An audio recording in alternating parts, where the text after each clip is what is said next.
Butter, meat, butter. She loves it.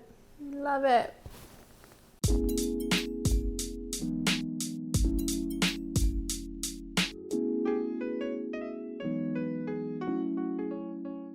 This week's big little recipe is a totally classic shortbread cookie, but we don't need any flour to make it. Subscribe to our YouTube channel for even more few ingredient desserts and cat content. The only ingredients we'll need are Ritz crackers, confectioner sugar, plus big little staples, kosher salt, and butter. So the first step in these cookies, which come together completely in a food processor, is to blitz our Ritz. Once you pulse up any cracker or like cookie-y thing in a food processor, it basically turns into like a pseudo flour, like the texture of like a really fine cornmeal. And then once you have that, you can swap it into like just about any simple recipe that really prominently features a flour.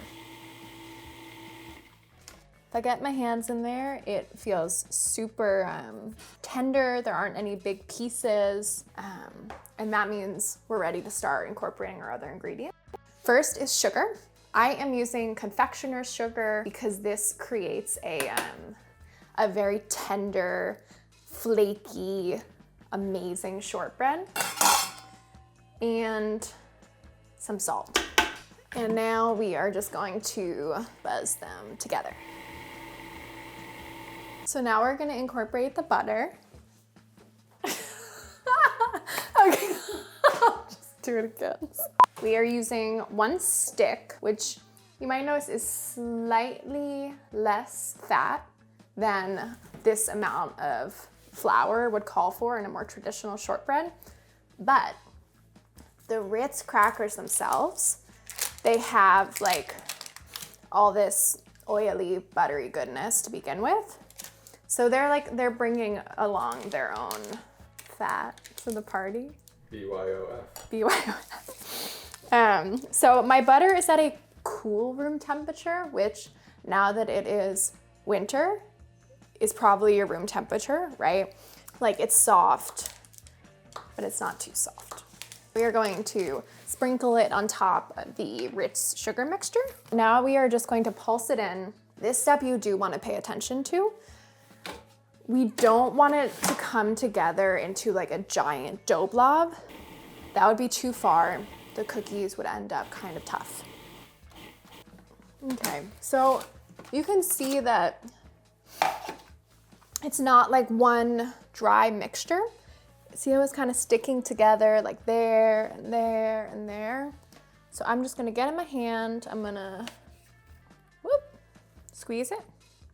So that looks really good. I think I'm gonna do like 1 more pulse for like 1 second, and then we're gonna dump it in the pan. It's better to go under than over. Once we dump it into our baking dish, we're gonna pat it down, and that is gonna be like the last step that brings together the dough. How did you keep the blade from falling out? I put my finger in that hole, and then you can hold the blade in. No flying blades. Big little hack. So I'm just gonna spread it out roughly with my fingers. Pat, pat, pat.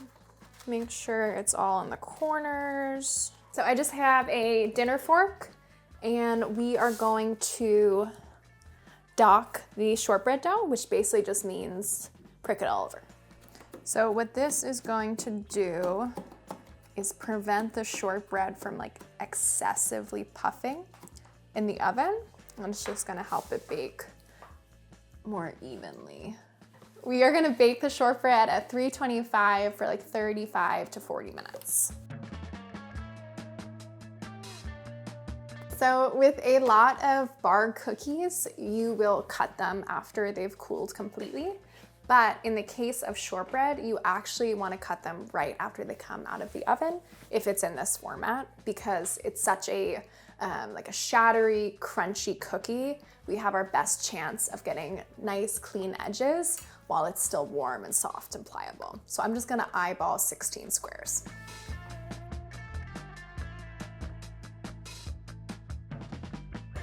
Now that our shortbread have completely cooled, we remove them from the pan and they're all ready to eat. So this is one of my favorite variations on a traditional shortbread because the Ritz flavor carries the cookies like super far. But let me know in the comments what your favorite variation on a traditional shortbread cookie is.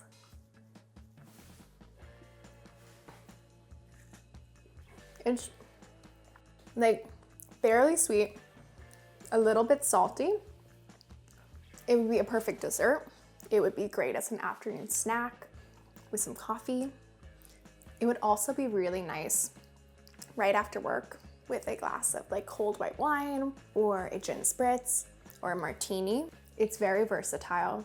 These keep really well for a few days, but I don't think that you will have them that long. For the full recipe, head on over to food52.com and I will talk to you next time.